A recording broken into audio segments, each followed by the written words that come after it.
Boa noite, Valdete. Boa noite também, Ana Cristina. Boa noite, Michele e Gabriel. Boa noite, Joana Camargo.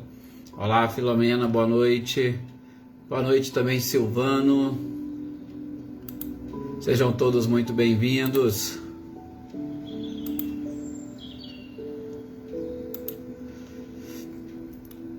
Boa noite, Adriana Dantas. Boa noite, Elaine.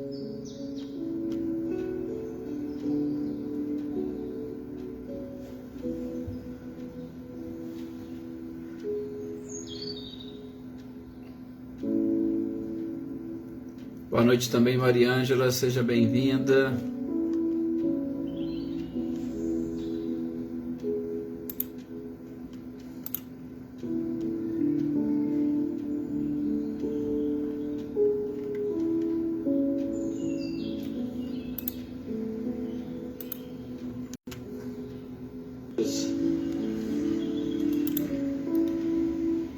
Jocana, boa noite. Boa noite, Adaí. Olá, Lucélia, boa noite.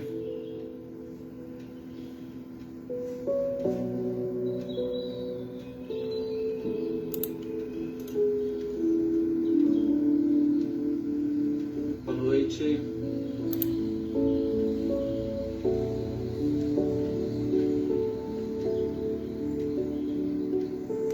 Claudionor, boa noite. Você, Eliane, sejam bem-vindos.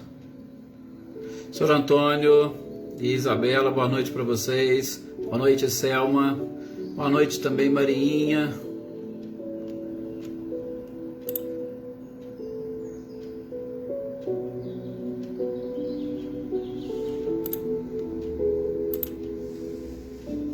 Olá, Célia, boa noite. Boa noite, seu Luiz.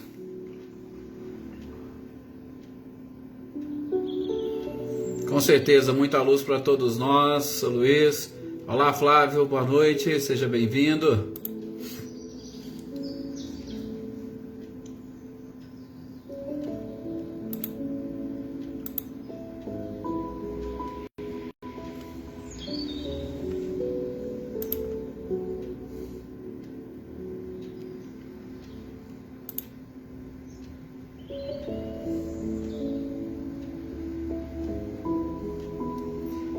Boa noite também para Lídia. Boa noite, Fabiano. Boa noite para Hélia. Cida Costa. Sejam todos muito bem-vindos. Leopoldina, boa noite também.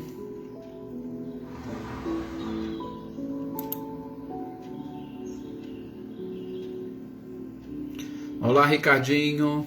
Lúcia, boa noite para vocês. Vamos então dar início aqui às nossas reflexões da noite, aproveitando nesse instante para fazer a nossa oração. Boa noite, Cecília, boa noite para você, para o Reinaldo, para toda a família. Vamos fazer as nossas orações e hoje com um carinho muito especial às nossas mulheres, né? O período que a humanidade escolheu. Boa noite, Amanda, seja bem-vinda. O período, a data que a sociedade escolheu para homenagear a todas as mulheres. Então, que as nossas orações, as nossas vibrações durante a nossa prece inicial possa chegar a cada uma de vocês, as fortalecendo cada vez mais, sobretudo dando sequência a este projeto que com certeza iniciou-se na espiritualidade quando vocês assumiram essa posição de reencarnar através do sexo feminino para dar vazão a determinadas facilidades, como nós estudamos recentemente no livro dos Espíritos, né? Dava facilidade, sobretudo, a essa questão emocional e procurando proporcionar e conduzir os homens nesta seara. Boa noite, Dona Edi, sou Milton, sejam bem-vindos. Olá, Rita, boa noite para você, para a Netinha aí principalmente. Boa noite, Adriana Alvarenga. Então que nós possamos agora nesse instante, através das nossas orações, mentalizarmos o nosso Mestre amado e querido Jesus. Sim, mentalizar este Mestre incomparável, que não cessa de interceder por nós junto ao nosso Pai. Que quando aqui esteve, cuidou com muito carinho de toda a humanidade e de modo muito especial ajudou neste processo não somente de libertação, mas de condução da mulher à sua verdadeira condição espiritual, sobretudo de igualdade aos homens. Somos espíritos e espíritos, ou como espíritos, não temos sexo. Apenas e tão somente reencarnamos de acordo com as necessidades da própria matéria, neste ou naquele corpo, nos proporcionando subsídios para que nós consigamos evoluir. Jesus foi um dos primeiros seres exatamente a estabelecer essa igualdade entre todas as criaturas. Por isso não poderíamos deixar de, nesse instante, elevar o pensamento até Ele, para que Ele continue derramando por toda a humanidade a luz do seu conhecimento e da sua sabedoria, e que nós, encarnados que aqui estamos, assim como os desencarnados, possamos sentir e perceber toda esta bondade, todo este amor, a nos fortalecer, a nos amparar e a guiar os nossos passos rumo a esta evolução que nós tanto almejamos, que é capaz, claro, de nos trazer a própria felicidade. Que possamos caminhar em paz. Que nesses instantes em que aqui estamos compartilhando algumas reflexões, estejamos também vibrando a paz, não somente dentro do nosso coração, mas principalmente uma paz preparada para ser difundida e divulgada a todos aqueles que comungam conosco nesta existência, e em especial aqueles que não detêm a oportunidade do esclarecimento como nós temos, servindo, pois, como espelho a refletir a luz do Mestre amado e querido Jesus a toda a humanidade. Que assim seja. E é exatamente isso, meus queridos companheiros, que nós sempre desejamos, que nós sempre gostamos, é de ser, ou pelo menos de trazer isso para a nossa realidade, esta capacidade de refletir a luz do Cristo. Nós não somos e não podemos fazer nada além disso. Quando nós estamos aqui estudando os ensinamentos, o que nós estamos fazendo de diferente? Nada. Nós apenas refletimos o que o próprio Cristo já deixou para nós. Nós apenas repassamos, e é claro que todas as vezes que a gente tenta repassar um conhecimento, uma informação, nós deixamos mais gravado, ou nós deixamos de uma forma muito mais clara, viva e presente na nossa própria alma. Por isso, a necessidade de nós colocarmos a candeia no local correto e adequado para iluminar todos aqueles que caminham e comungam conosco. Colocar a candeia debaixo do alqueire, infelizmente, não nos proporcionará essas oportunidades que nos foram concedidas para nós crescermos e evoluirmos. E em especial vocês, mulheres, que sejam realmente esse reflexo do Cristo, principalmente seguindo os próprios exemplos de Maria de Nazaré, que com toda a sua importância, com toda a sua relevância, nós lembramos das bodas de Caná, onde ela foi muito clara, onde ela foi categórica: fazei tudo o que ele vos disser.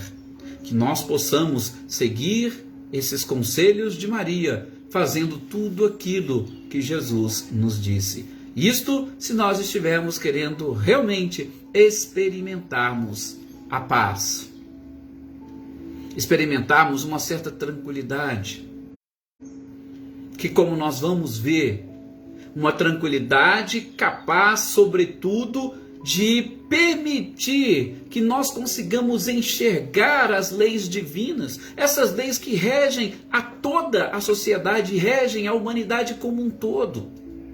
Porque o grande problema da criatura humana é exatamente esse: não conseguir enxergar as leis divinas. sobretudo neste capítulo 5º do Evangelho segundo o Espiritismo que nós estamos estudando. Um capítulo 5º que, bem-aventurados os aflitos, é o convite, abre efetivamente os nossos olhos aqui no nosso planeta para a forma como nós estamos vivendo. Abre os nossos olhos para essas leis que regem a própria vida e principalmente essas mesmas leis que nos conduzem ao Criador. Como nós vamos identificar, ou como nós estamos identificando, título por título, deste importantíssimo capítulo. Boa noite aqui também para Leda, seja muito bem-vinda. O restante que eu acho que nós já cumprimentamos. Aqueles que eu não cumprimentei, seja bem-vindo. Lorene, boa noite para você, seja bem-vinda. Simone Cordeiro, Rosilda. É sempre um prazer imenso poder estar aqui compartilhando com vocês esses instantes. Aí, a Valdete está desejando a todas as mulheres um afetuoso abraço e que todos recebam este abraço dela, da espiritualidade, do nosso Mestre Jesus. Olá, Natália, boa noite, seja bem-vinda.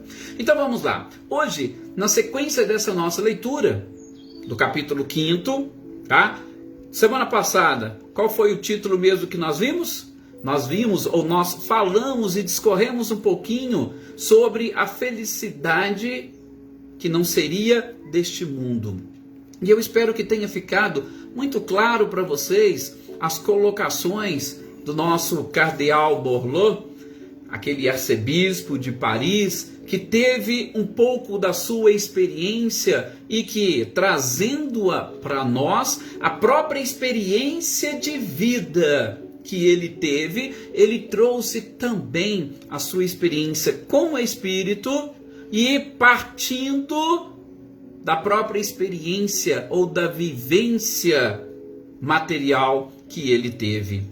Suas ligações, seus estudos, o conhecimento e a sua cultura, ele procurou passar para todos nós, conhecedor como era das Escrituras, buscou lá no livro do Eclesiastes, no Antigo Testamento, esta mesma frase, que a felicidade não era deste mundo, exatamente para nos mostrar que, num planeta de provas e expiações onde nós estamos, a gente precisa saber e identificar o que realmente é a felicidade e, sobretudo, a verdadeira felicidade, para nós não nos decepcionarmos e, principalmente, para nós não nos decepcionarmos com a gente mesmo. E, é claro, não nos decepcionarmos com o próprio Criador. Porque, diante do planeta em que nós estamos vivendo, diante das suas características e principalmente diante das características das criaturas que fazem parte e que constroem este planeta e o seu modo de vida, com certeza nós não seríamos capazes de experimentar esta verdadeira felicidade aqui neste planeta. Mas a relativa, sim, nós falamos sobre isso. A felicidade relativa é possível nós experimentarmos. E sobretudo do ponto de vista corporal. Com a consciência tranquila e a posse do necessário. Ou seja, não nos deixando escravizarmos por absolutamente nada que existe aqui no planeta. Porque todas as vezes que nós nos mantemos escravos ao próprio planeta, a estas questões materiais e físicas ou corporais, nós, infelizmente, sofreremos um pouco mais. E a gente vai ver nessa leitura de hoje também a mesma coisa, porque esse capítulo 5º, Bem-aventurados os aflitos, gente, ele tem como principal objetivo trazer para nós os esclarecimentos necessários para que a gente entenda a vida, ou o tipo de vida que nós levamos, ou as dificuldades e obstáculos do próprio planeta, ou os percalços que nós enfrentaremos exatamente diante desta estrada ou desta escada que é a própria evolução da criatura. Então, é importante nós vermos e vamos identificar também nessa leitura que nós precisamos continuar sendo fiéis a Deus. Boa noite, aqui José Ricardo, boa noite Wagner, boa noite também para Maria Esther, que entrou, para Marcileia, para Cecília Souza e para todas essas pessoas que a Marcileia sempre também compartilha aqui as nossas reuniões. Bom, quem que ditou esse texto? Quem ditou esse texto, nós até não temos, olá Joana, seja bem-vinda, nós não temos muitas informações da sua existência física, da sua existência corporal, até mesmo porque era uma pessoa que participava daquele grupo, participava da vida daquelas pessoas. Sansão, nós vimos, inclusive lá no livro Céu e o Inferno, ou a Justiça Divina segundo o Espiritismo, nós vimos que ele, Sansão, era um membro da Sociedade Parisiense de Estudos Espíritas. E ele, gente, desencarnou como um espírito feliz. Ou seja, ele não tinha muitos vínculos e principalmente vínculos que pudessem constituir-se em sofrimento quando do seu retorno à pátria espiritual. Ele não estava preso à matéria, e a gente sabe que um dos maiores obstáculos para a felicidade no mundo dos espíritos é exatamente o apego à própria matéria, que nós não conseguimos, num primeiro momento, nos desligarmos. E a gente vai perceber essas questões relacionadas à aflição. Então ele tinha sim gabarito para poder falar para nós, porque ele vivenciou, ele experimentou. Inclusive nós lembramos que lá no Céu e Inferno, o próprio Kardec, o codificador, coloca, ora, foi um espírito que passou o último ano da sua existência praticamente preso numa cama por problemas sérios de saúde, com dores. Mas desde o início destas dores, ele demonstrou serenidade e principalmente a fidelidade aos ensinamentos que ele estava recebendo, sobretudo através dos próprios espíritos. Boa noite, Anitta e Clarindo, sejam bem-vindos. Vejam, então ele vivenciava ou ele procurava experienciar todos os princípios aprendidos com a doutrina espírita. E por isso ele não experimentou o sofrimento, e em especial o sofrimento que nós experimentamos quando estamos ligados à carne e de repente nós nos vemos livres. Olha para vocês verem que temos. Nós nos vemos livres, mas com os nossos pensamentos vinculados à carne. Então, é importante que é um espírito que tinha essa experiência, era um espírito que tinha estes estudos, inclusive ele pediu para que fosse evocado logo depois da sua morte, porque ele queria dar testemunho de como foi esta passagem, o que aconteceu, porque era aquilo que ele estudava e era aquilo em que ele acreditava. E sobre a perda de pessoas amadas, que é exatamente o título que nós estamos estudando, e sobre as mortes prematuras, o que esse espírito tem a nos dizer? Gente, em alguns trechos, a gente percebe que, talvez para nós, que somos ainda seres melindrados, ele traz palavras que parecem ser fortes, sim, palavras fortes para a nossa realidade, ou para o nosso entendimento e compreensão. Mas por que a gente pensa isso? A gente pensa porque ele logo inicia o trecho falando que a humanidade, e aí a humanidade daquela época, ora, esses textos foram todos escritos por volta de 1860, girando ao redor disso, né? Nós tivemos o início da doutrina em 1857 e culminou com o desencarne de Kardec em 69.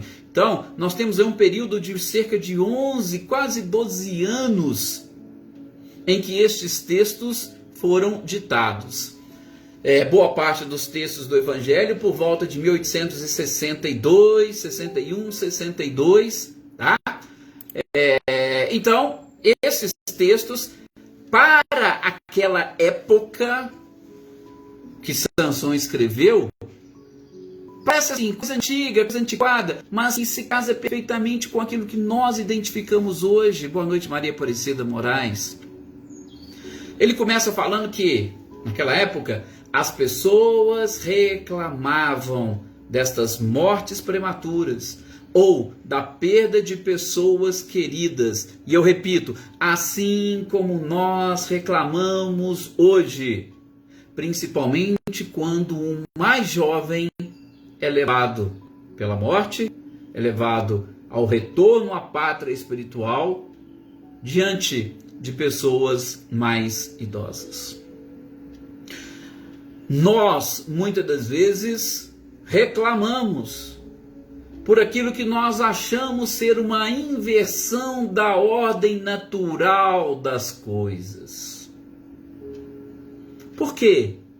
A morte, entre aspas, não leva uma pessoa mais velha, aquela pessoa que para a sociedade não é muito útil, e leva um jovem que talvez teria uma vida de sucessos pela frente, que teria formas de contribuir para o crescimento e avanço da humanidade. Hoje, até mesmo nesse momento que nós estamos enfrentando, gente, de pandemia, nós percebemos o que acontece, por exemplo, nos hospitais, sobretudo quando nós estamos diante de uma pessoa mais idosa e um jovem. Qual é a opção de salvamento, da pessoa idosa ou da pessoa mais jovem? Geralmente vamos optar por salvar o mais jovem. O mais idoso, ele já está no fim da sua vida, então a gente deixa, não tem problema. O mais jovem não, ele tem muita coisa ainda para vivenciar. Reclamamos muito disso. Mas por que nós reclamamos disso? E por que nós ainda optamos? Olha que estou falando assim de uma forma geral, e eu tenho certeza que quase todos vocês vão pensar de forma parecida. Isso Sansão disse que já reclamavam-se lá naquela época, e hoje também. Quantos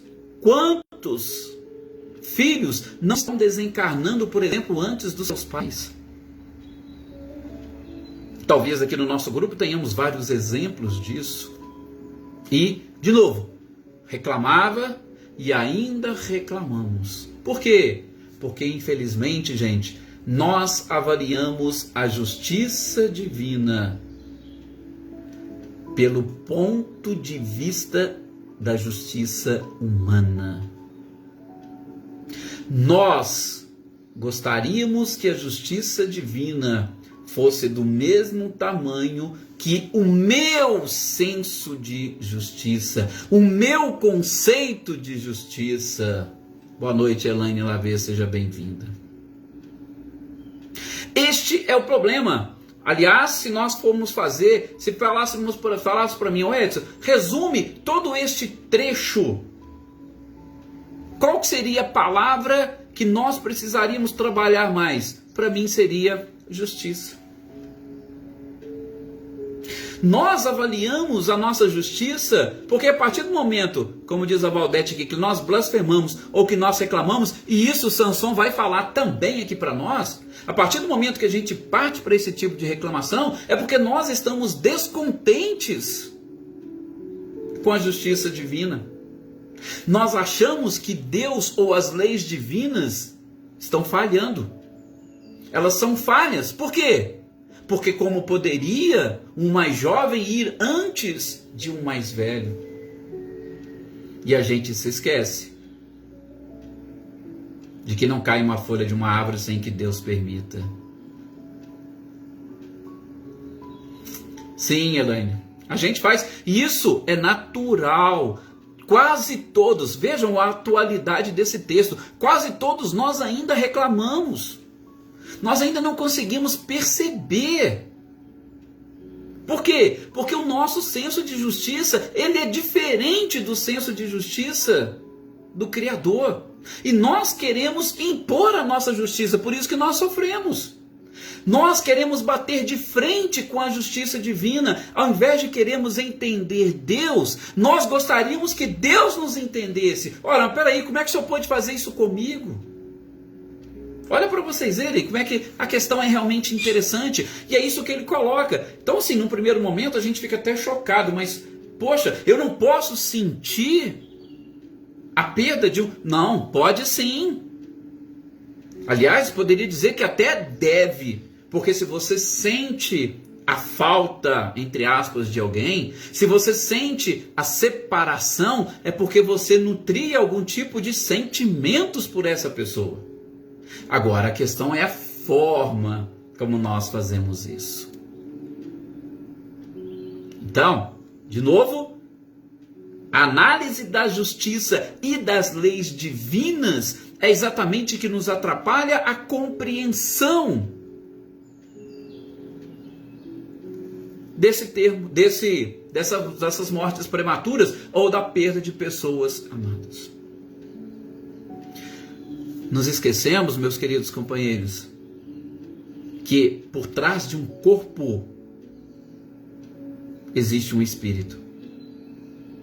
E aí, podemos perguntar, peraí, esse espírito é mais jovem ou esse espírito é mais velho? O espírito do jovem é mais velho do que o espírito do velho ou do velho é até mais jovem? Nós esquecemos de nos perguntar isso. Nós esquecemos que nós somos de essência espiritual e que este corpo apenas está nos servindo temporariamente. E se nós começarmos a pensar dessa forma, a gente vai ver que, existe todo um projeto por trás deste ser, por trás desta encarnação, por trás desta separação e principalmente deste retorno para nós antecipado à vida espiritual. Para nós, porque para Deus não. Sim, nós vamos perceber no decorrer do Evangelho que as coisas devem respeitar, sim, a uma ordem natural, mas não natural segundo o nosso senso de justiça, mas natural segundo o senso de justiça do próprio Criador.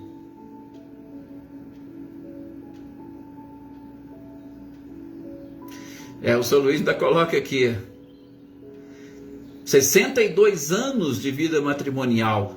Aliás, parabéns para vocês por exatamente estarem juntos tanto tempo.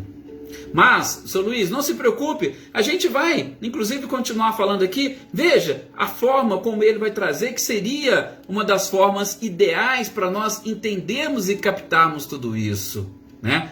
E a Marinha coloca, sim, a dor é algo difícil e complicado. Mas está vendo, Marinho? Difícil e complicado por quê? Por conta exatamente disso. Se você tocou na palavra que eu já vou falar, a nossa questão, o nosso problema é exatamente o egoísmo. Porque quando a gente quer aplicar a nossa justiça ao invés da justiça divina, nós estamos sendo egoístas. E já falo por quê. Porque esse Espírito também coloca e traz aqui para nós.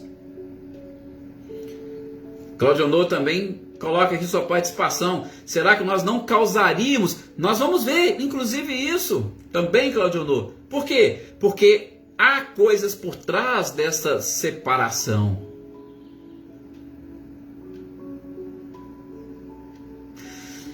A gente sabe sim, Elaine. A Elaine também coloca aqui uma coisa bem interessante, que a falta de conhecimento, infelizmente, faz com que as pessoas sofram. Mas nós temos essa oportunidade de aprender, inclusive, com o próprio Cristo. Mas vamos seguir aqui o que Sansão vai continuar dizendo para nós.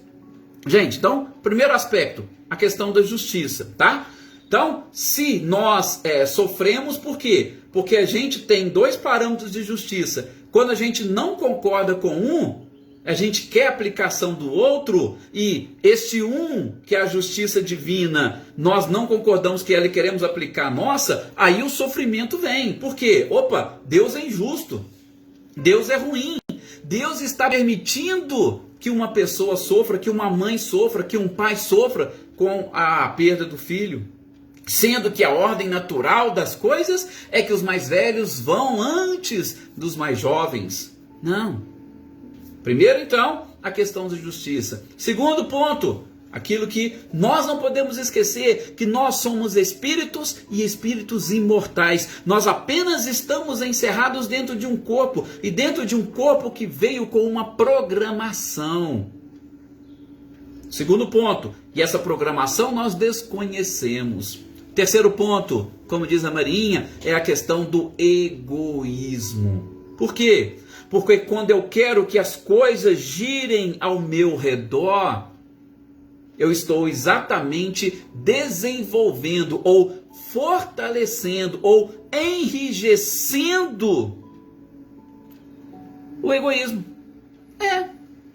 Egoísmo, ou tudo deve girar ao meu redor, tudo deve obedecer e respeitar a minha vontade. Tá? Sim, Lucélia, todos nós seremos idosos, mas independente disso, porque às vezes nós nem chegaremos lá a essa fase, mas é começar a trazer para a nossa consciência, deixar ali registrado a questão da justiça, a questão da imortalidade da própria alma, a questão da necessidade de vencermos o egoísmo, que, como diz Emmanuel, né, as paixões é quando a gente tira Deus do centro e quer colocar a gente, nós, ali no centro. Por isso que nós somos avassalados pelas paixões mundanas. Então, a perfeição divina, gente, ela está presente, inclusive, nas próprias leis divinas. E a gente não pode esquecer disso. Eu quero entender Deus, mas eu não quero concordar com as suas leis. Eu creio em Deus, mas eu não posso concordar com as suas próprias leis. Aí realmente fica difícil ou complicado você assumir essa postura de acreditar no Criador, mas não concordar com as suas leis. Né? Então, tudo o que acontece é para uma ação, se eu posso dizer assim, inteligente e com uma razão de ser. Se aquele ente querido desencarnou antes de nós, principalmente de forma prematura, na minha visão, porque na visão da justiça divina e das leis divinas não é prematura, é no momento certo, eu tenho que encontrar, tá vendo, Elaine? Eu tenho que encontrar uma razão para aquilo. A Elaine ainda faz a pergunta: não existe espírito velho ou novo? O tempo, Elaine, ele é relativo. O que para nós seria um espírito velho? Talvez um espírito velho seria aquele espírito que iniciou a sua trajetória, sobretudo do ponto de vista da racionalidade, antes de outro. Mas quando aconteceu isso? Há 200 mil anos? 300 mil anos? Não sabemos. Então, poderíamos ter essa ideia, essa noção, de acordo com o surgimento do livre-arbítrio para o espírito. Mas são datas que escapam à nossa compreensão. Por quê? Porque nós ainda estamos presos e limitados à matéria. E o tempo é uma questão material. O tempo não é espiritual, como a gente já aprendeu um pouquinho lá na Gênese. Tem que ser destruído sim, Wagner. Então, como é que ele vai ser destruído? Quando a gente começa a desenvolver esses pensamentos, tá vendo? Nesse título, a gente está falando de justiça, está falando da imortalidade da alma, nós estamos falando dessa necessidade do próprio egoísmo, e a gente vai vencer o egoísmo com essa formulazinha que o próprio Sanson traz para nós.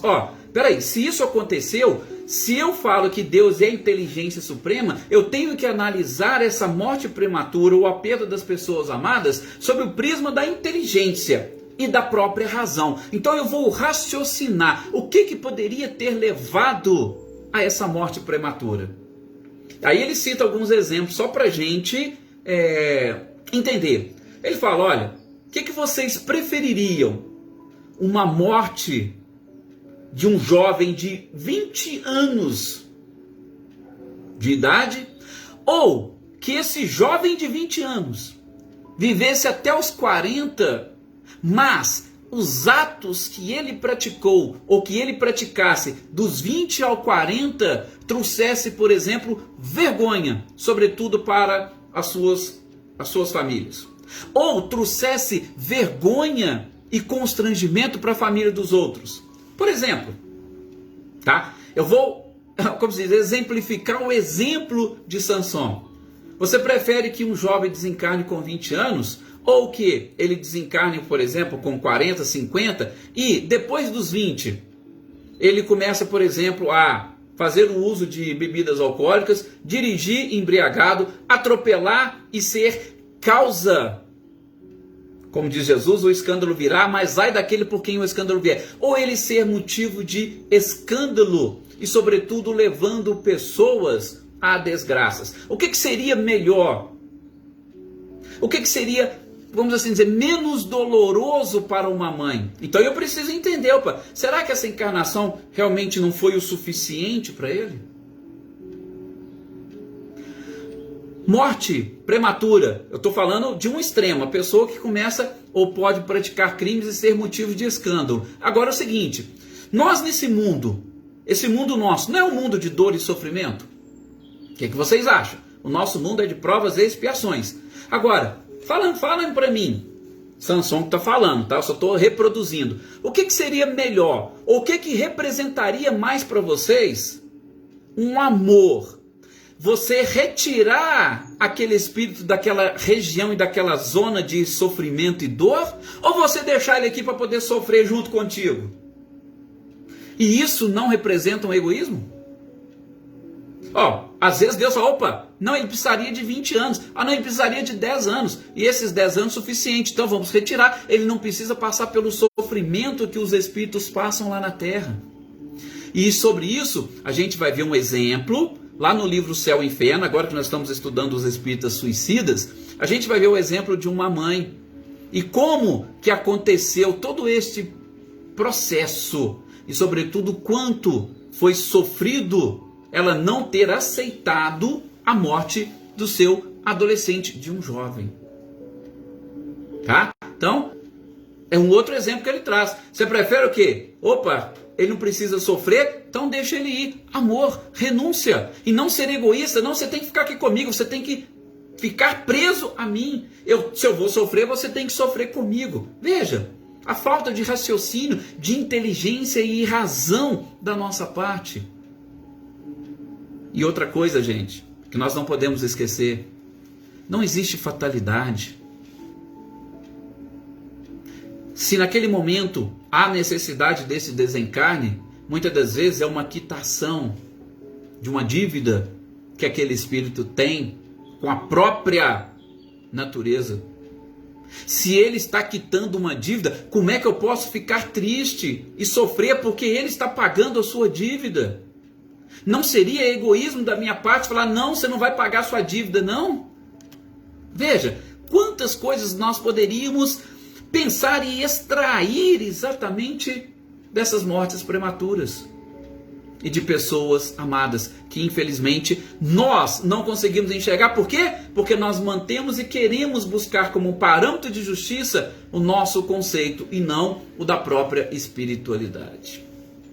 E aí, a gente fala, poxa, mas ele tinha todo um futuro pela frente, esperança. Mas peraí, que esperança que ele tinha? Ele desencarnou jovem, a esperança de quê? Nós não sabemos. Nós não sabemos o que aguardava esse espírito. E o mundo espiritual não é mais feliz? Nós não estamos estudando exatamente isso? Nós temos que tirar ou eliminar essa visão estreita que nós temos de que tudo se resume num corpo de carne. Então perdeu o corpo de carne, acabou, sumiu, desapareceu, e aí significa só dor e sofrimento? Não! Nós não sabemos, às vezes a vida dele poderia ser muito dura. Às vezes a vida dele poderia ser de decepções, de sofrimento, e a gente fala, não, nossa, ele tinha um futuro pela frente, muitas esperanças, mas a gente não sabe. E aquilo pode exatamente representar um merecimento. Sim, resiliência é uma das palavras do momento, Elaine, é isso mesmo. Então, gente, para nós fecharmos aqui, para nós fecharmos esses comentários, esses esclarecimentos, e porque nesse texto ele vai colocando muitas coisas em cima dessas palavras principais que nós estamos falando, né? Ele diz num determinado trecho: regozijai-vos quando apraz a Deus retirar deste vale de misérias um de seus filhos. De novo, num planeta de provas e expiações, qualquer um que é levado à pátria espiritual, ele está realmente sendo merecedor das bênçãos divinas. Retirar deste vale de misérias, deste vale de lágrimas. Claro, eu não estou falando de pessoas que abreviam a sua existência. Nós não estamos falando de suicidas, conscientes ou inconscientes. Nós estamos falando de pessoas que desencarnam, que fazem parte do nosso ciclo, do nosso vínculo. Nós estamos falando de pessoas que morrem, segundo a nossa visão, prematuramente. Tá? Por quê? Como diz ele, fechando, se nós reclamamos, é porque demonstramos falta de fé e uma revolta contra a vontade de Deus e as suas próprias leis. Muito obrigado por mais essa oportunidade que tivemos aqui de estar juntos, refletindo sobre essas lições importantíssimas, e espero que essas palavras-chave aqui deste texto nos auxiliem, doravante, a encontrarmos mais justiça em tudo aquilo que acontece, confiantes sempre em Deus, e que não caia uma folha de uma árvore sem a sua permissão. Muita paz a todos vocês, gratidão toda nossa, e que continuemos a perceber as bênçãos de Jesus sobre este planeta maravilhoso.